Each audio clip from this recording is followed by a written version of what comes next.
Administrative Director of the Texas Alliance for Water Conservation. Dr. West teaches undergraduate and graduate forage courses. His research focuses on forages for integrating grazing into cropping systems and to reduce irrigation needs and forage modeling. So with no further ado, Dr. West. This Dr. Lucy. Is this yours? Yes. Let's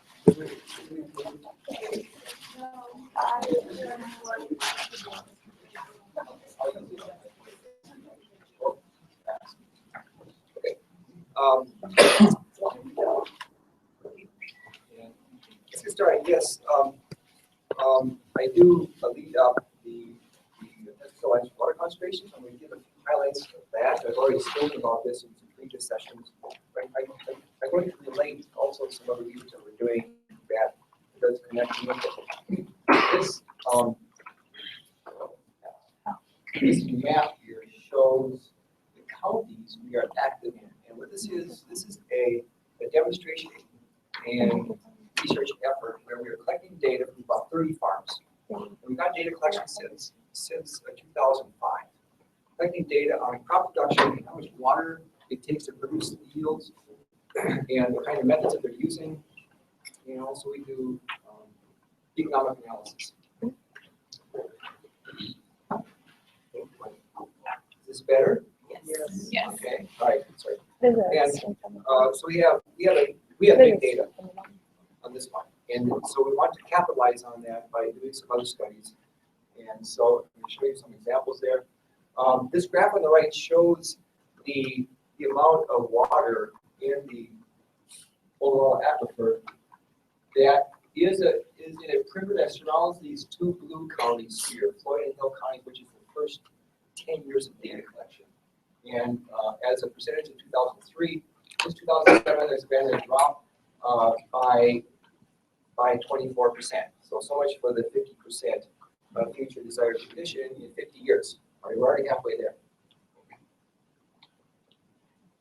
So we are looking, of course, at sustainability, and people have different definitions of that, and the challenge is how do we define that in a situation where we have an extracted water supply.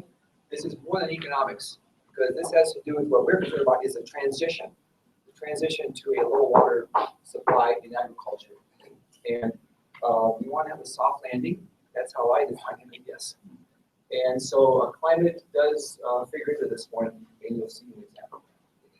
So for the climate, expectations that we are looking at for this area, of course, are warmer temperatures, and go down number 3, higher evaporation rates, stronger droughts, and so those have direct impact, a large impact on the crop production, the economics, and of course the water use from the aquifer. So what are farmers doing? Well, there is a transition from high irrigation to lower irrigation, in some cases to dry land. But certainly the crop insurance program, the federal program that subsidizes insurance, is very important safety net. But this list, which I'm not going to read, lists various practices that the farmers are using to hopefully achieve a soft landing. And now here's an example of some of the data analysis that we've done. And this is only up to 2013. We got 2 more years to add to this.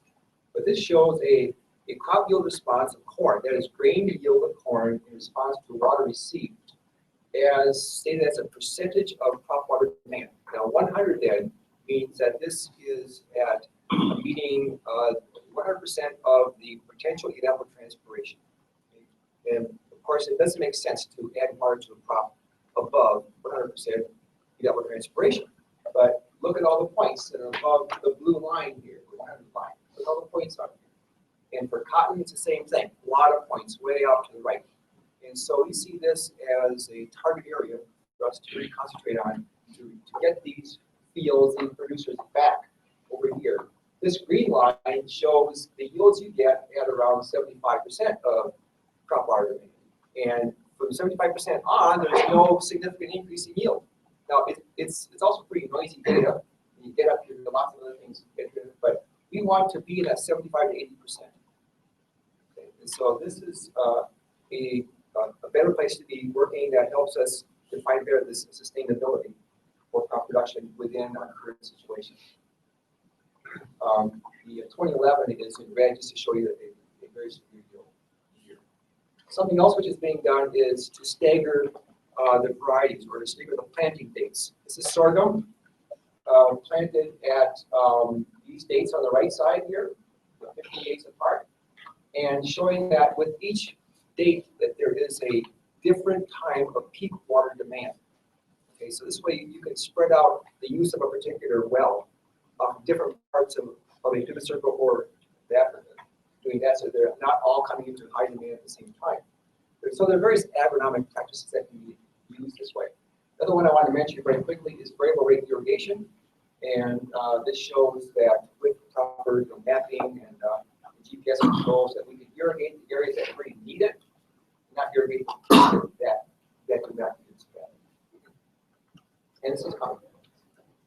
Okay, now in the last few minutes I want to refer to some work being done by a graduate student in the animals in science department, which is Tasha Wolf, I'm sitting right here, and her advisor is Sarah Trojan. And this is some very good work of comparing grain sorghum and corn. Distillers' grains. Okay, distillers' grains are the part of the grain that's left over after ethanol production. So ethanol fits into our bigger question of energy use. And but first, looking at some how grain sorghum and corn differ. And this is a national database of crop response and yield to water input. This is rain plus irrigation, right? Water input. And so it shows that at low water input, that grain sorghum yields more than corn. And higher water input, corn yields more than grain sorghum. Okay, so you have a nice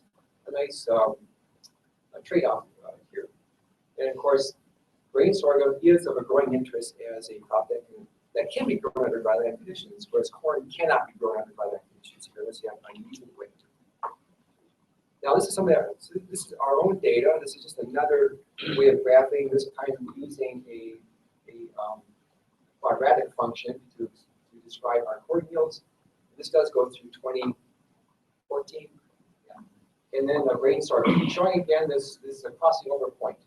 But notice that the sorghum yield can never be as high as corn.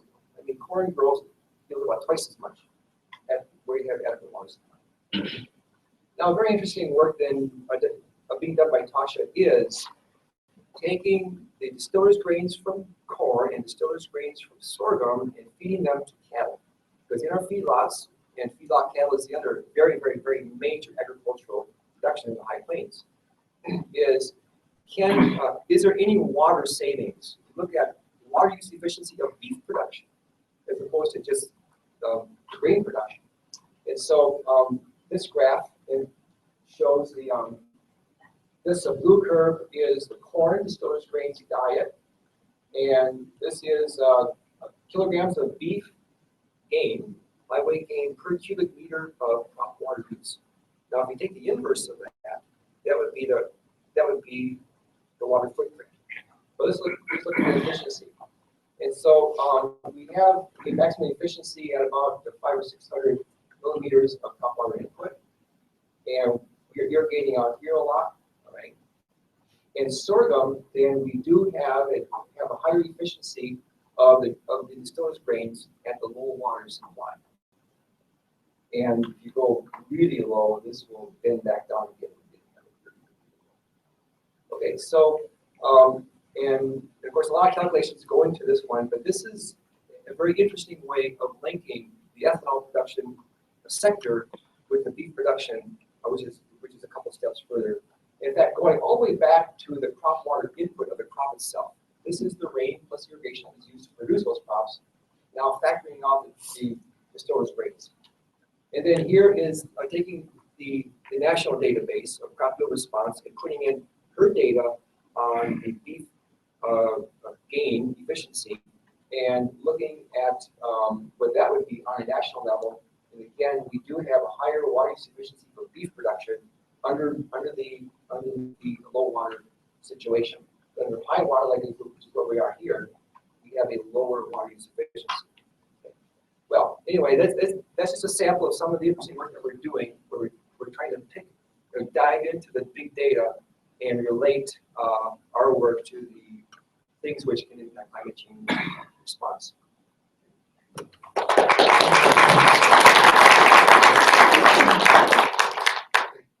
Thank you, Dr. West. If I ever get to a point I need a microphone or something. I forgot when we first got started to thank the Texas Tech School of Law for the sponsorship today. They're the ones who provide the cookies and the coffee, which is good timing because our next expert comes from the School of Law. Alex Pearl is an assistant professor at the School of Law, and he's also the associate director for the Center for Water Law and Policy. Dr. Pearl teaches water law, property, and advanced water law.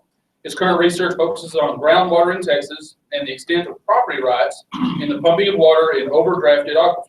And as a side note, Dr. Pearl is also a citizen of the Chickasaw Nation of Oklahoma. Please welcome Dr. Pearl.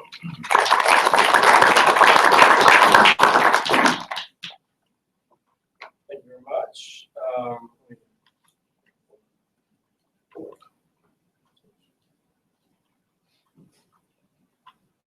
Okay, so thank you for the invitation. I'm really happy to be here. I love doing interdisciplinary projects like this.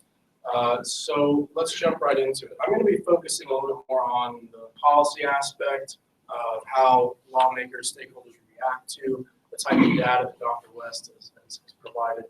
And I'm going to be talking about how the law deals with this issue. So just some quick facts. Groundwater, 97% of all fresh water comes from the ground. It's clear, whether you look at nationally or internationally, the demands of fresh water outpace supply significantly. And the scenario is even worse in the state of Texas, given the population projections over the coming decades. I think most of the people in the room are familiar with the overall aquifer, but here it is. 8 states, more than 174,000 square miles. It is an essential resource for the region and the nation.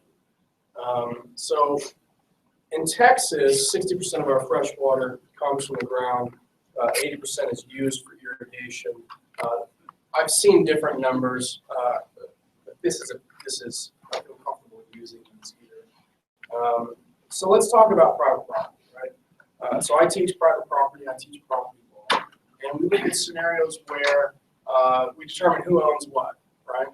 And we apply this for good reasons, right? We create property with well-defined rules so that it's clear who owns what, right? There's no bloodshed over disputes regarding whose computer that is, whose car that is, whose home that is. Property rights are also supposed to be permanent, right? It's not going to change that we have a different conception of property absent some massive political revolution or uprising. And so property rights are well-defined, they're permanent, and that also makes it so that they're predictable, right? We can value things because we know that the rules for who owns something are not going to change drastically, right? So we can project in the future with some reasonable certainty what things are going to look like. And this leads to accurate or more accurate pricing pursuant to microeconomic theory, laws of supply and demand. So this is, generally speaking, why private property works, why we like it, right? It allows us to do these things in a well-ordered society that leads nice predictive pricing. Now, when we start to apply these principles and property to water, it may be a little bit less of a happy marriage. So the law treats surface water and groundwater very differently, right? So water rights in a river, or stream, or lake are very different than the rights that individuals, landowners have to the ground, to the water underneath their property. So one of these, the most prominent way of conceptualizing property and water in the West is prior appropriation. First in time, if you're the first person to use it, then you've developed the property right to continue using that in the future. The rule of capture in Texas is the rule that's applied to groundwater. If you pump it, it's yours. If you don't pump it, then you can lose it. it's okay for someone else to extract that groundwater from underneath their property. There's no liability that may exist there. There are other variants of property rights in both in groundwater relating to correlative rights and reasonable use. Those just mean that you have to sort of get along with your neighbors in making sure that your property use is consistent with their property use, right? So there can be some actions there as against neighbors, right? But the point here, right, is that regardless of what legal theory we're using to define a property right, whether it's prior appropriation, real capture, or anything else, that's a property right. Just like the ownership rights that you have in your car, your home, you have the right either to the ownership of that water or the right to use that water, right? And those are intended to be permanent and certain, right? So this doesn't work real well because water is variable, as we know in West Texas, right? Some days, it's some years we get good rain, other years we don't. That makes it very difficult to price accurately, right? Because we can't predict what the supply is going to be, but we know the demand is not going is going to be in response to that supply, right? So what we have are price signals that often come too late in order to correct for a drought, say, right? Californians are well aware of this idea currently, as we were in 2012. So what does this have to do with climate change? So climate change, decreasing soil moisture, increased drought.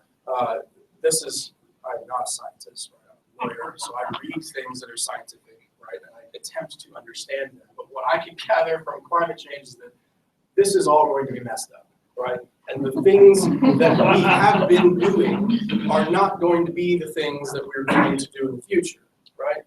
So this is the scariest thing I've seen, right? This is the map that NASA has produced. The one on the left is 2095 if we make significant changes to carbon emissions. The one on the right is if we do not and we continue at the current pace. My apologies to the scientists in the room that know better. That's my layperson's understanding of this. The map on the right indicates that nothing will grow in Texas, New Mexico, and Arizona, most of the Midwest, right? So that's the circumstance, right? So if we have significant changes, right, how do we react to them? Well, property law is based on this idea that it doesn't change, right? We rely on that fact that you won't wake up one morning and the law will suddenly be you don't get to own your home, right? That would cause massive social unrest. Well, that's what we're talking about, right? Farmers, everybody here has an expectation interest that the water is going to continue to be there. But that's not necessarily what's going to happen. And so property rights create this reliance interest, they create expectations. Entire economies are built on this idea, right? And it also is a form of an entitlement, right? I think we don't think about entitlements in this way, right? But we feel entitled to this surplus of water, to the existence of water, and that may not be the case always. So this is why this concept of property and water is very problematic, right? The thing that I like the most about this is this concept from Professor Carol Rose, who's a law professor at Arizona and Yale. She says we should turn to history along with self-reflection to understand the stories that we once used to tell ourselves about property, as well as the ones we are telling ourselves now. My point here in this is I don't think that we can continue on the way that we're continuing.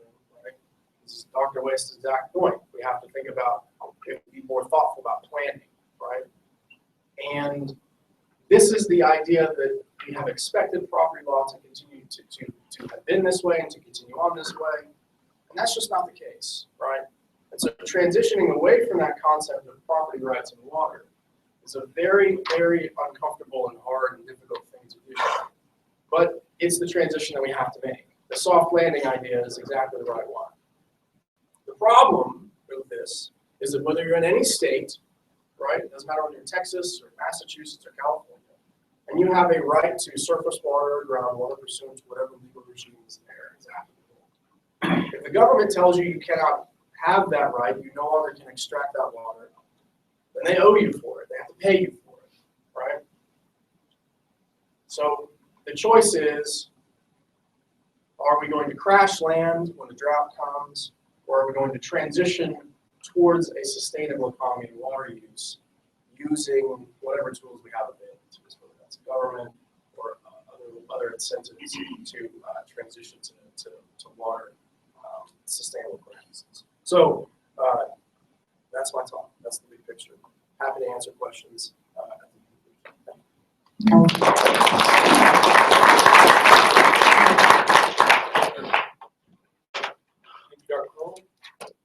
Our next expert is Dr. Carrie Griffiths-Kyle. She is an associate professor in wetland ecology in the Department of Natural Resources Management. Dr. Griffiths-Kyle teaches diversity of life, vegetation, and wildlife inventory and analysis techniques in wetland ecology. Her research focuses on evaluating how anthropogenic, I got that word right, stressors, including climate change, are affecting wetlands and wetland-dependent species, and how they can modify management strategies to mitigate these issues. Ladies and gentlemen, Dr. Griffiths-Kyle.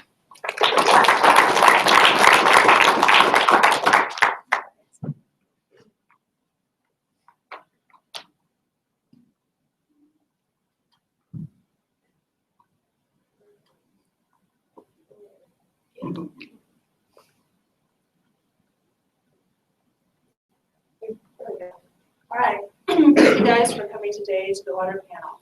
So I am over in Natural Resources Management, where I do work on wetlands and wildlife, so that's what you're going to hear about today. I'm first going to tell you why wetlands should be important to you, and then I'm going to tell you about some of the things that I'm working on. Okay, so wetlands and you. Wetlands provide ecosystem services, and so these are goods and services we get out of the environment that we aren't always aware of. So wetlands are centers of productivity. You have lots of biodiversity, lots of plants and animals that you don't get necessarily other places. They also provide hydrologic buffering. So if you have wetlands associated with floodplains, they can really slow down those flashy floods that we see like on the Mississippi and so forth. And this also happens on the coastline where they block the storm surges coming in. And so what they're doing is they're slowing down the energy, and you have sediments dropping out of the water column. And you also have that biological productivity taking up those nutrients and sometimes contaminants and cleaning water. So you have clean water from these as well. And many of them are connected to the aquifer. So they're important in aquifer recharge, water that we really, really need. In addition to those, they're also very pretty. They're good places to go and relax and so forth. So they're important to all of us. Now, with that, I'm going to switch into what I do. I work on projects in wetlands all over the place, from Minnesota down through the Great Plains, West Texas, Chihuahuan Desert, Sonoran Desert. But I'm going to focus in on work that we've been doing in the Sonoran Desert most recently in terms of climate. Climate down here is going to be and is a big deal. Dr. Pearl had beautiful pictures of soil moisture, which covered a lot of Arizona, but a lot of the area that I'm working is solid rocks. There's actually no moisture in there. And this is precipitation, and these are the high emission scenarios. But we're going to have increases in temperature. And increases in temperature means that evaporation is going up, evapotranspiration is going up, there's less water. There's also less precipitation, which means there's less water. So what's that going to mean for the isolated desert waters, those places that I work? So these are things like springs, like tinajas, which are rock bottom plunge pools, erosional pools, charcos, which are little depressions that keep water for very, very short periods of time, and then catchments. These are what land managers put in to support wildlife, and in some areas livestock as well. These are structurally very different from the others, but they're put out there to provide water longer term if other sources dry up. And lots of things use these waters. Everything from undocumented immigrants and drug runners to mountain lions to mule deer to golden eagles, and my favorites are the amphibians. That's what they're very charismatic. Okay, so what my goal is to look for, or how is climate change influencing both the quality and quantity of that water, and then what can we do to better manage these waters? So my lab is looking at a whole bunch of different questions. For example, we've modeled and projected hydro period. with climate change. So how often are land managers going to have to start hauling water out? And they do haul water out, and they spend a lot of money hauling water, and this is only going to go up. We've given them tools for finding previously unidentified waters. We're also looking at how wildlife actually use those waters. What's important about the landscape around it, and what's important about how they're responding to weather. The reason this is important is because then you can look in the future and predict how they're going to respond to more water shortages. We're looking at if desert wildlife can assess water quality, and the short answer is no. But what does that mean for populations? Is that actually a real issue down there or not? And then in collaboration with Dr. Nancy McIntyre, we've been providing and working on plans, which Joe Drake up there has done, looking at connectivity of water sites for desirable species. So this is how these water sites are used and how species can move back and forth between them, things like amphibians or mule deer, and how we can plan for that now and in the future so we have that connectedness, we have those healthy populations, but we're excluding invasive species that we don't want to get in there. So my overall goal in my lab is to come up with tools and to give information to land managers so that they are better able to manage their wetlands for wildlife. And next person.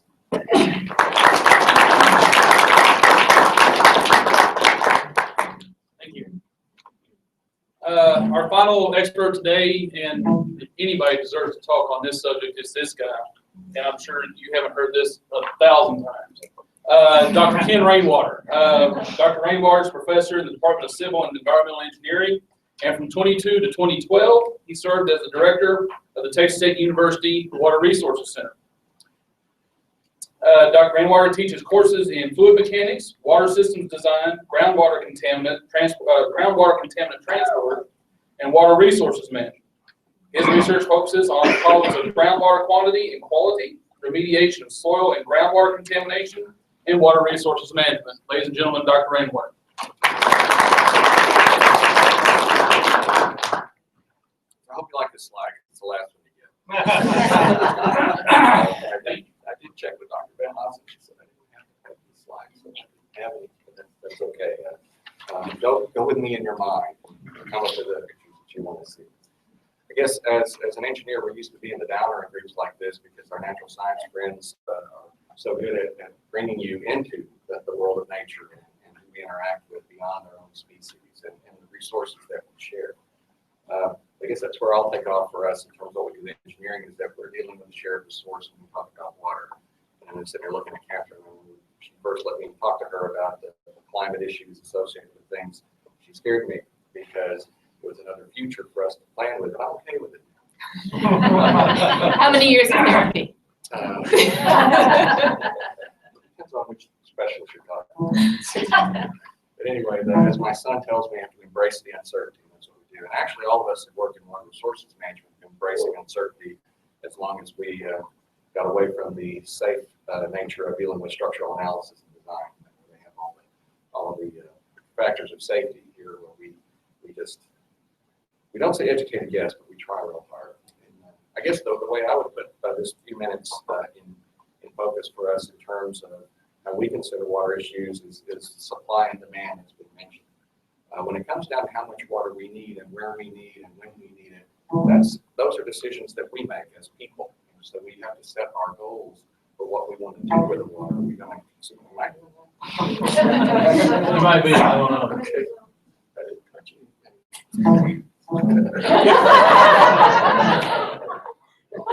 Turn down the volume on the computer.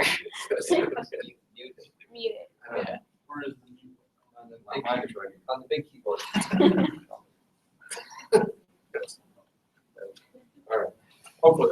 I was touching the Okay,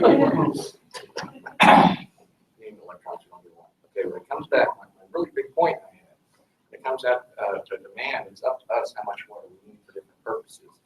As Dr. West talked about in agriculture, we have needs there depending upon what the landowners want to do with their property and what crops they want to grow. In our municipalities, it's up to us what we want to grow.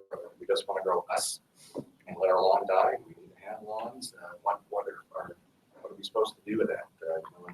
In the city of Lubbock, the reason our water use doubles in the summertime is because we want lawns. Do we really need them?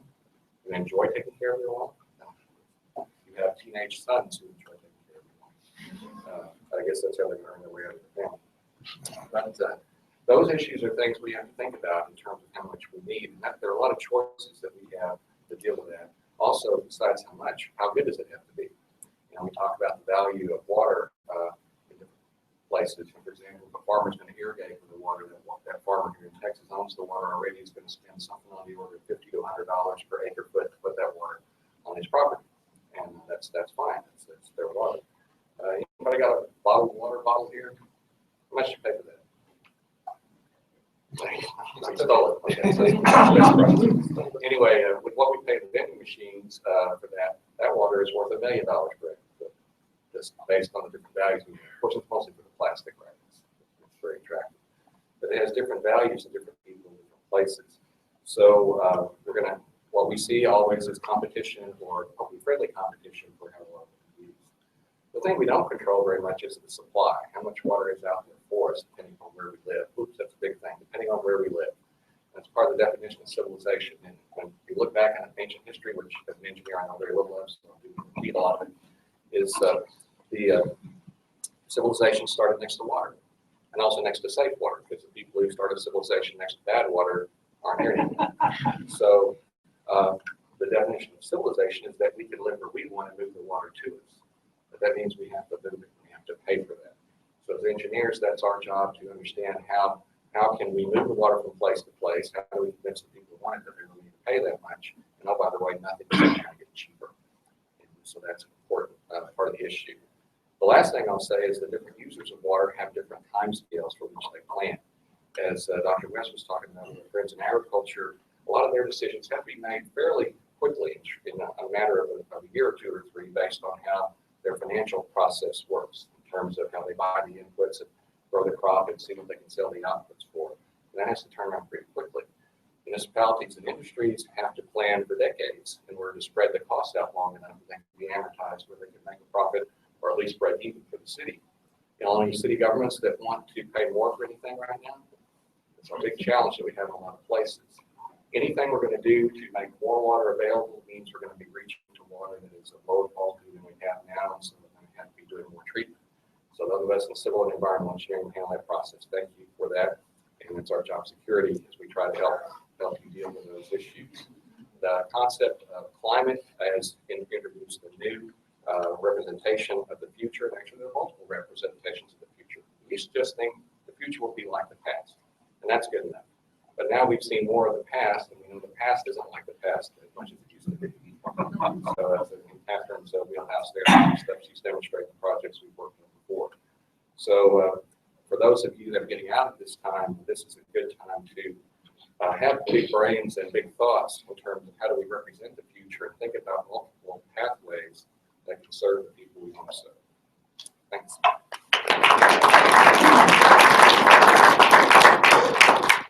Dr. Brandon, now we'll invite each of our panelists to come down. Have a seat. Find one.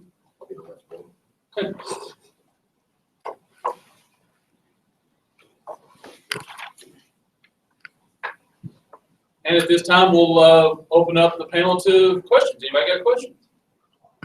Me too. We're lounging up here. Nobody? Yes. I have a question for Alex. So you said because of the climate change, we might have to change how we think about water in terms of being a private good, right? And because of the laws that we have at least in Texas, it might mean that the state should pay the farmers or the owners of the land in order to get the water to let's say limit the use of water. Now, isn't it possible just to change the law without paying anything? I mean, isn't this something that is like the state jurisdiction to change the laws and you don't pay anything? Yeah, so that's a great question. Texas is the only state in the union that still has the rule of capture for groundwater. I think Maine actually has some removal capture as well. Not New York. Yeah. So groundwater law is notoriously convoluted. There are some states that use a mixture of theories, but for Texas, the water politics for the legislature of Texas, our chancellor, Duncan, was a real leader in the 90s about that issue. If we put aside the political infeasibility of a law that would then restrict or remove property rights from groundwater, I think that law would still effectuate what we call a regulatory taking, because it's a property right that was once recognized and was recognized since 1904 in the East case. And anytime that property right is taken, if it's taken in a significant way, the state would have to pay for it. The difference in that scenario and the current scenario, where you have groundwater conservation districts limiting landowners pumping, when the landowner files a claim for a taking of the property, the groundwater conservation district pays them, which is not the state. Those are two separate entities.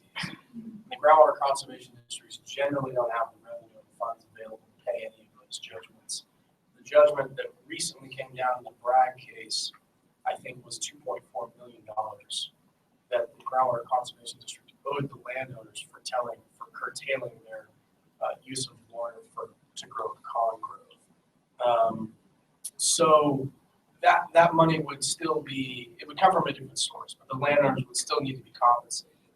And I think it's hard for me to imagine legislators running on that platform of costing the state millions of dollars and also taking away people's private property rights. That's a surefire way to get you kicked out of office.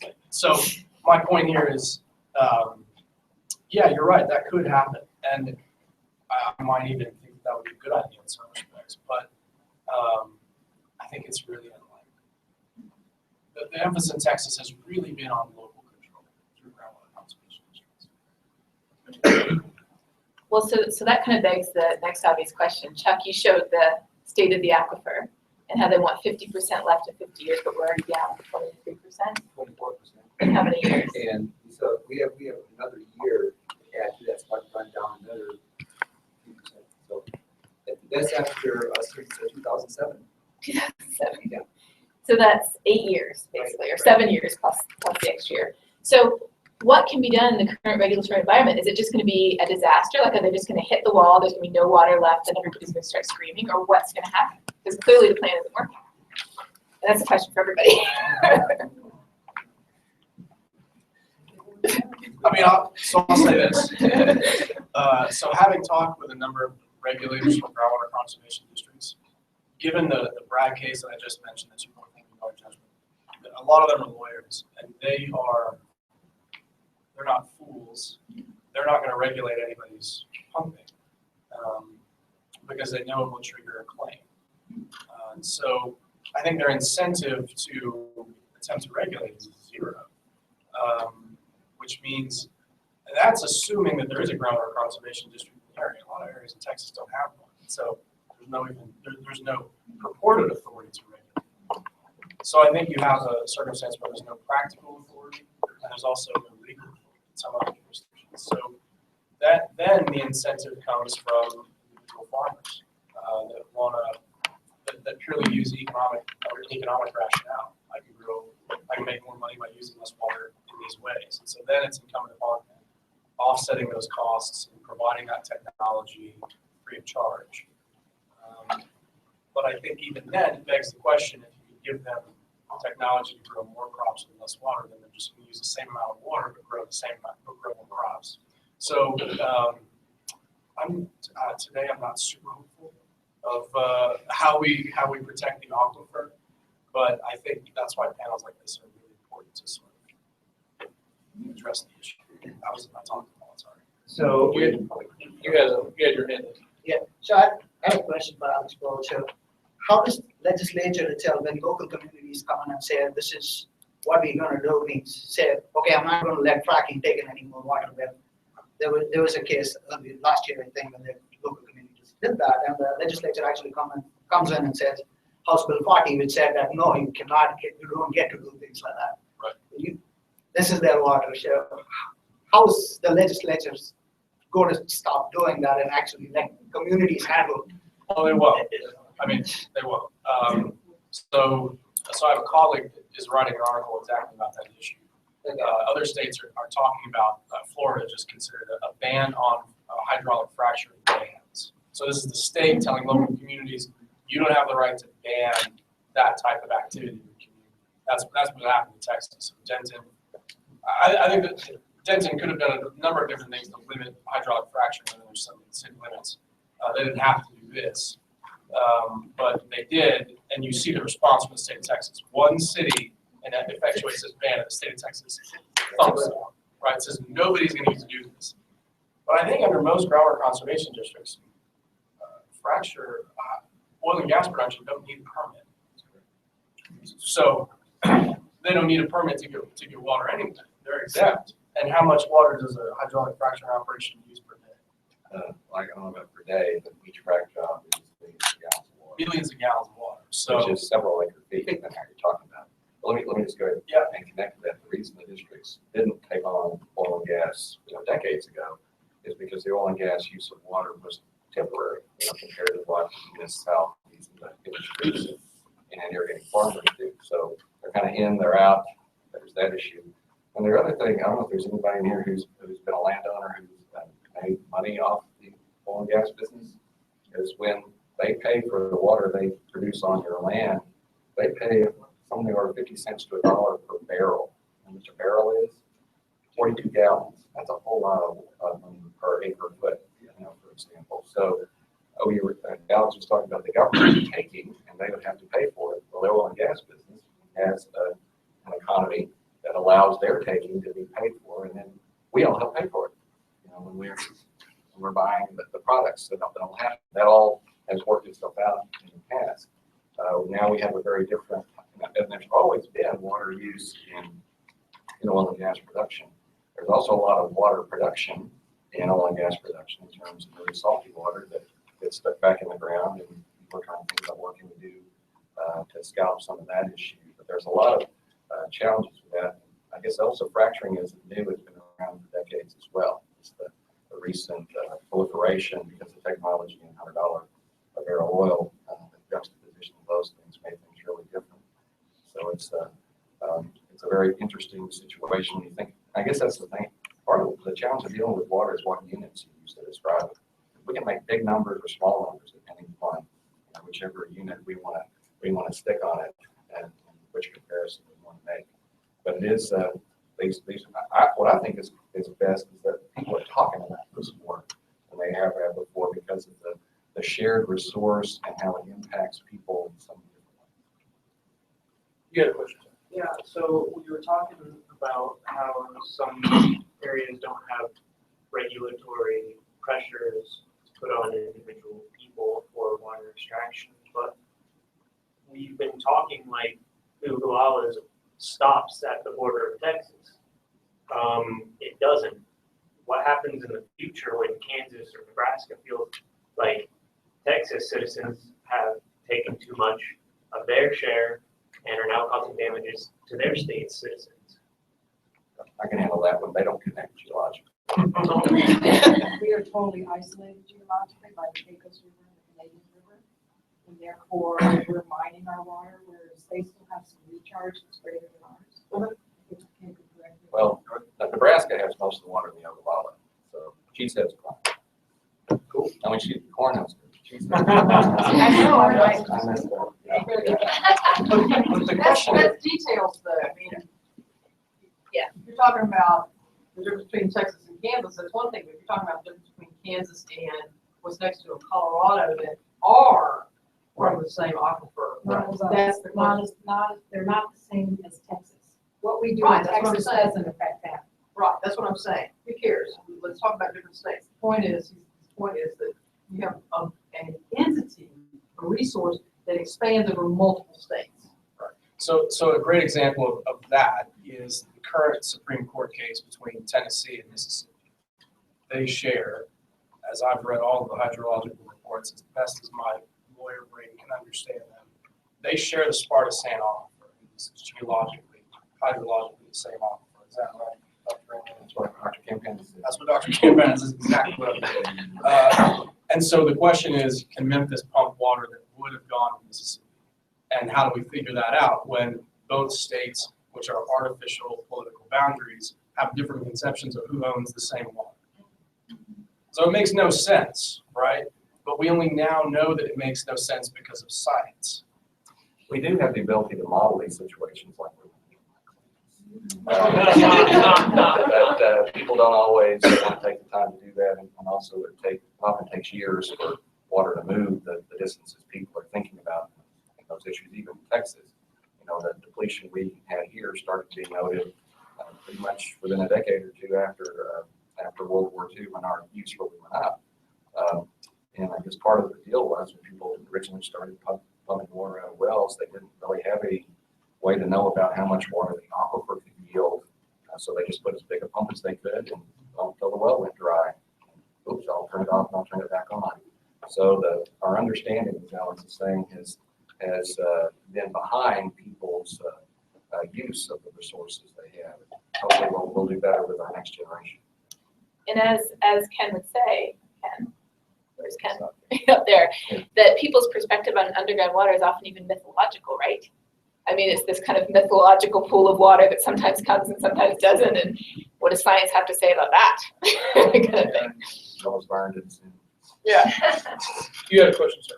Well, I think Judge Button addressed this very well when they started the underground municipal areas and said that Texas needs two laws, one for east of I-35, one for west of I-35. But the problem remains still that Comanche Springs was pumped dry by a former governor, and that precedent remains with us. And I like that you say we need to move forward, but how do we do that? Yeah, I mean, if anyone has an answer, you will make a lot of money in Texas. That's the question, right? I mean, the stories that we've been telling ourselves are that the past is going to be like the future, right? And now that we know the past is like the past, that was a great term phrase. Steal that. Now what do we do, right? Change is really hard, and sacrifice is really hard. But I like your idea of the lawn example, right? Like, why do we have lawns? We've always had lawns, right? It's silly. If you think about that's the reason. If you have some other reason for it, that's fine. But because we've always done it that way is not a good. It's not a good reason now that we are faced with scarcity. It's fine for me. One thing I want to mention, because there's two of us that grew up near Comanche Springs, is actually when we stop using the water so much, it comes back. It's flowing right now. Yes, I was fixing to say. Yeah. So we're excited about that. yeah, so that's part of the interest in terms of how when we understand systems, and also when it rains, and also when we move on to other concerns, there can be other impacts. And what we hope, what we wish we had, I guess, that was one of the sources, is that we had more ability to observe, you know, our systems, especially groundwater, since it's so mysterious and occult to see. That's a legal term. To watch how things move relative to the different impacts of recharge and rainfall and our use. And one of the things that's in the way of our understanding our storage is because we haven't had to talk so much about how much we use the water, but that's coming. That's happening. So we'll know more about our checkbook, but we know how big the checks are. And you can see some of that in a smaller scale in natural resources because, so when I worked out in Arizona, in northern Arizona, there was a group out there called the Diablo Trust, which was a group of ranchers and environmentalists and politicians and scientists and so forth trying to figure out how to better manage rangelands. And because they changed the way they did things, they started having the springs, like you're talking about Comanche Springs, start flowing again. And these were historical springs that had been dry for a while because of the way we were managing our land. And if you do things more responsibly and think about it, you can bring some of these things back. And so your access is a little better, at least for the short term. Over here, a question. Oh, yeah. So I know that surface water and groundwater have different, they're considered separate even though they're all part of the hydrologic cycle. What happens when groundwater pumping affects surface water in terms of surface water rights, as well as in terms of wetland delineation that has an impact as well. And I was wondering if you guys could talk about that a little bit as well. Go first. Go ahead. Okay. Well, we recognize the interaction of surface water and groundwater places where people are dependent on springs. And especially if we're talking for area, that's kind of been our lead place for that. And the blessing there is that when things go dry, they can bounce back quickly because they're just close enough to the coast that the hurricanes help them more often than they do out here. So they have a flash flood situation, all those things that take place. Reality though, in terms of the management schemes, we really haven't quite gotten there to put them together. The people that are showing us how to do this are up in Nebraska and Kansas and Colorado, where they share the Platte, Arkansas River, depends on what state you're in, say Arkansas or Arkansas. Anyway, where they have spent so much time in court that they do have monitoring programs in place, watching the water and plants and animals to keep up with that in those locations. I think this science makes the law look really bad, right? We came up with these. We're good at doing that by itself.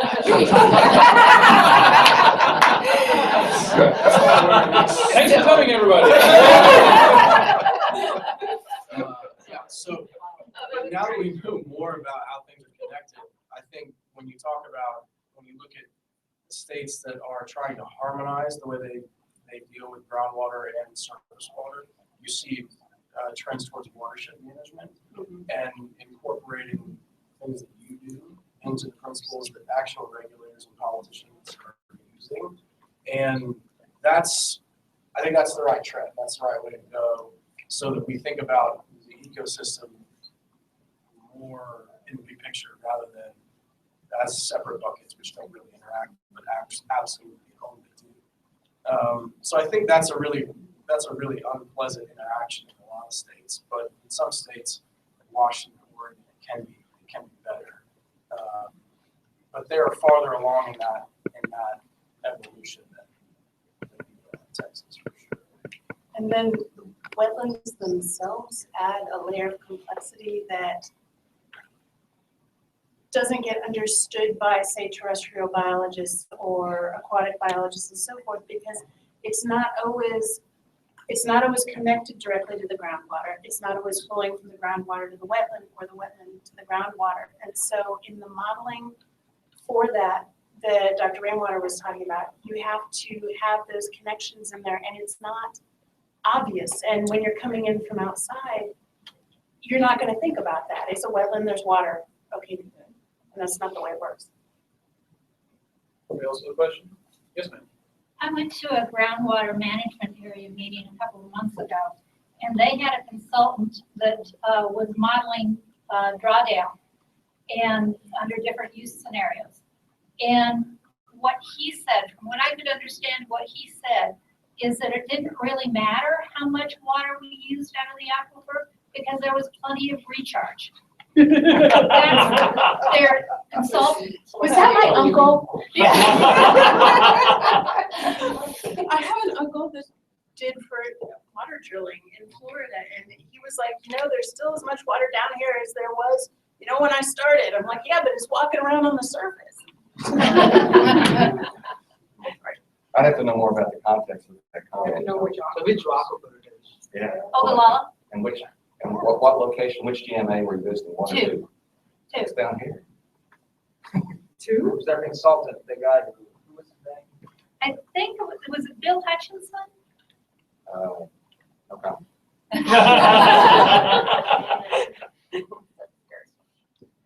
Anybody else have a question? Yeah, so why is water as a natural resource and not treated the way other ones are as far as extraction goes? So for mining, companies have to pay the federal government some fees for the mining, for what they extract, and similar for timber and so forth. Why did water end up in a separate category? Well, in Texas, it's in the same category. It's a resource that can be owned. In other jurisdictions, water is owned by the state and leased or are allowed to be used by individuals. So they don't own the water, they have the right to use the water. Call it user-fruitory right. So in Texas, I mean, the rule of capture stems from oil and gas law and how Texas has treated oil and gas law. They just, the court in simplified fashion said, they're both under the ground, we'll treat them the same. In other jurisdictions, they've said, yeah, they're both under the ground, but the point of an oil and gas reservoir is to deplete it efficiently and use it. The point of a groundwater aquifer is not to deplete it. So let's think about what property rules encourage sustainable use or limit use rather than encourage extraction. So it really is it's a different basis from jurisdiction to jurisdiction. So in Texas, we definitely treat it the same. In other jurisdictions, they couldn't. I think also there's a societal perspective as well, because water is something we cannot live without. We have to have it. It's not we can get an alternative substance. Beer does not work without water. You have to have the water or you're gonna die. Yes, one more quick question. So to add to this, how does pricing of water play into all of this means? What does the panel think about how water is priced in Texas or how water is priced in the United States, which makes it a resource that is so cheaply disposable or cheaply usable, how do we go about changing it? You gotta own it all. That's part of the deal. The people that use the most water already own it. So that's kind of a moot question for that. The municipalities, I'm on the Local Water Advisory Commission, we advise the city council and the mayor about water rates in terms of how those can be used. And Lubbock has a sizable debt for its 100-year water plan in terms of how supply water from multiple sources into the future for several decades, and also have plans for potential reuse and other things that can happen when the clock requires that. The challenge is, you gotta pay the debt, and so you have a connection fee, to have a water meter, and you gotta pay for the use in terms of how much water you use. People use more, ought to pay more than people use less, so that kind of makes sense. But there needs to be a balance. But what's been happening is, the advisory commission tries to make that make sense financially. The elected officials sometimes want to say they're changing the total amount of fees by lowering something. So most recently, they want to lower the connection fee, but the use fee went up. Because they still got to pay the same amount, so we got to pay the bills. Well, if we encourage conservation under that situation, people use less water, we won't be able to pay the bills, and we'll end up like Austin was a couple of years ago. So there has to be, depending on who's using which water and who's paying for it, we got to make it make sense based on which bank we got the money from. So there's some challenges. All right, I want to thank everybody for coming.